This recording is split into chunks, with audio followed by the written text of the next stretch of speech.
warahmatullahi wabarakatuh. Di sini saya akan menyampaikan tugas UAS mata kuliah analisis sanad pengampu dosen Bapak Arif Sasana Lumina. Sebelumnya saya akan memperkenalkan diri. Nama saya Abdul Reza, NIM 3219016, jurusan ilmu hadis.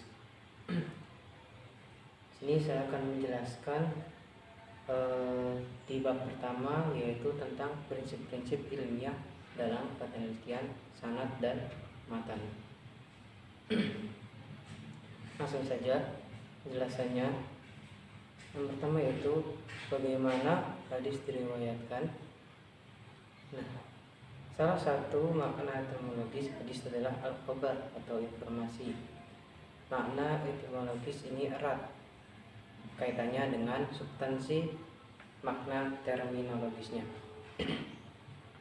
Dalam pandangan ulama hadis, istilah hadis didefinisikan sebagai segala informasi mengenai materi-materi verbal atau qauli maupun visual, fi'li, takriri dan wasfi mengenai Nabi Muhammad SAW. Informasi-informasi mengenai Nabi yang disampaikan para perawi bagi umat Islam generasi awal, sahabat, tabi'in dan at-taba' at-tabi'in sangat bernilai baik secara akademis, keilmuan maupun spiritual, kejiwaan dan keagamaan. Informasi tentang Nabi bukan hanya menjadi sarana untuk mengkonstruksi ajaran agama, namun cerita mengenai Nabi juga menjadi media penting untuk mencurahkan rasa cinta dan selaksa kerinduan kepada tokoh yang dipuja. Oleh sebab itu, informasi mengenai Nabi yang beredar waktu itu tidak terbatas hanya pada hal-hal yang berkonsekuensi hukum saja, namun informasi apapun mengenai kehidupan Nabi juga turut diriwayatkan.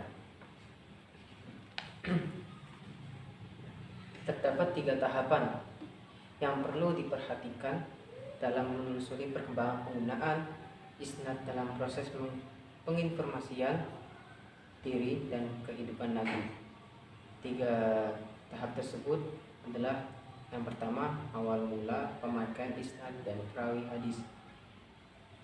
Yang kedua, awal mula para perawi diharuskan menyebut isnad, dan awal mula para perawi berdisiplin dan konsisten menyebut isnad. Nah,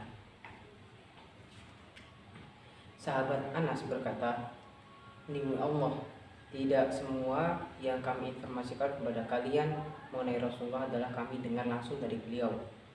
Tetapi di antara kami tidak pernah berbohong." Sedangkan sahabat Al-Bara' bin Azib berkata, "Tidak semua dari kami para sahabat mendengar langsung hadis Rasulullah SAW. Masa itu kami mempunyai pekerjaan dan kesibukan. Namun pada masa itu orang-orang tidak terbiasa berbohong, sehingga orang yang hadir di majelis Rasulullah akan menceritakannya kepada orang-orang yang tidak hadir." Tahapan penggunaan isnad selanjutnya adalah tahapan tuntunan kepada perawi yang menyebutkan sanad atau ilzam al-ruwah di zikri asanidin. Munculnya tahap ini tidak terlepas dari kondisi yang berkembang pada masa itu. Munculnya fitrah kekacauan menyebabkan para ulama lebih hati-hati dalam menerima informasi mengenai Nabi. Oleh sebab itu mereka mulai menanyakan sumber sanad atau informasi hadis yang diriwayatkan oleh seorang perkataan Ibnu Sirin, ya, menunjukkan fenomena baru di kalangan umat Islam tersebut, di mana setelah kejadian fitnah bertanya tentang isnad menjadi kebiasaan yang meluas di kalangan umat Islam. Yang kedua, bagaimana periwayatan hadis dikritisi, ya.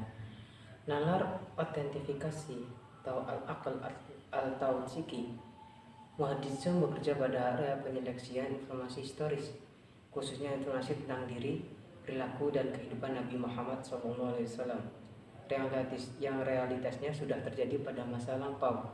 fokusnya adalah untuk memilah dan menentukan mana informasi yang benar al-sahih dan mana informasi yang salah al-khata', serta mana periwayatan yang jujur al-siddiq dan mana periwayatan yang bohong al-kizb.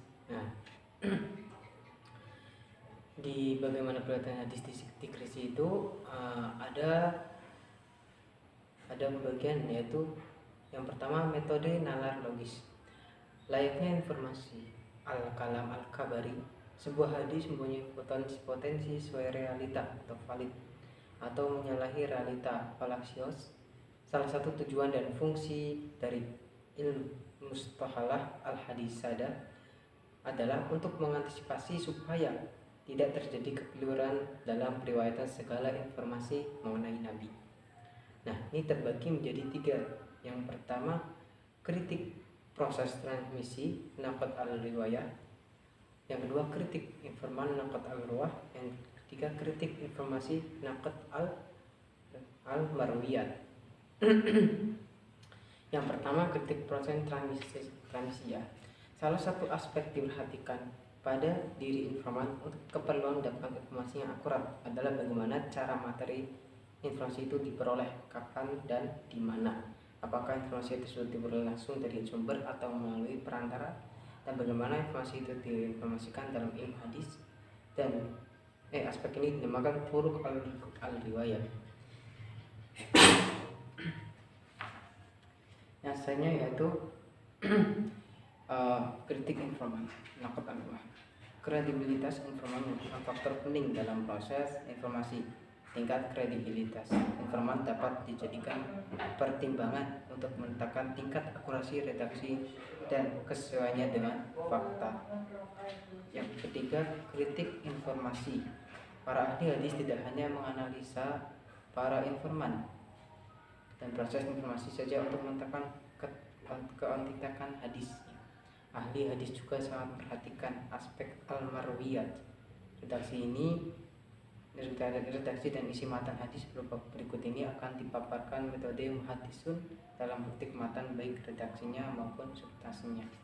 Yang kedua yaitu metode induksi atau manhaj al-istiqra'. Selain menggunakan standar-standar berpikir logis, ulama hadis juga membangun metodenya dengan prinsip-prinsip berpikir induktif.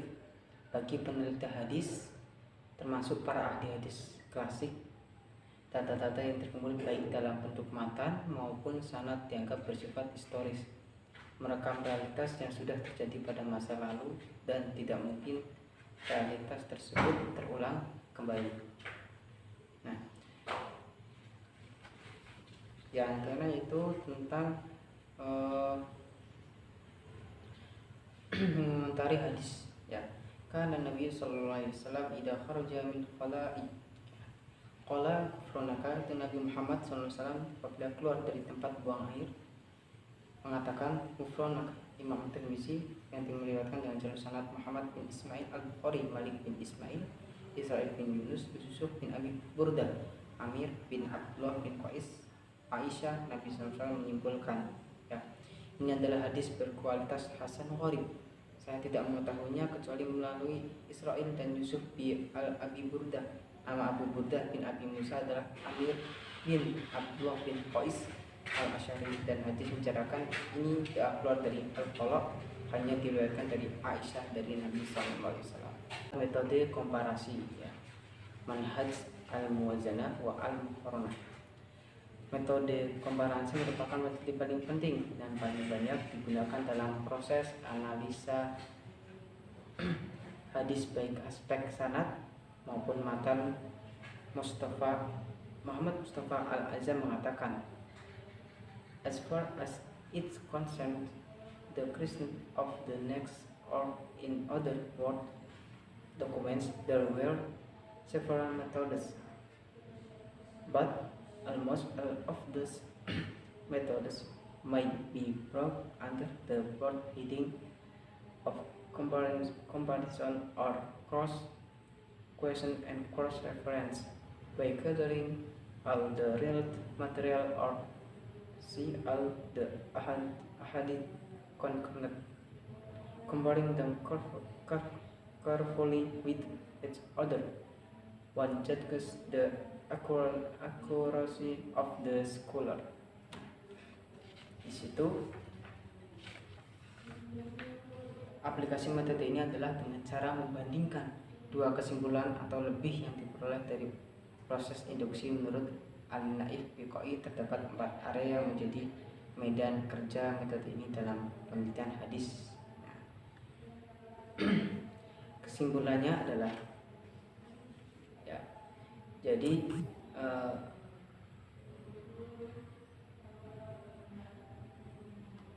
di antara sanad atau penyampaian riwayat itu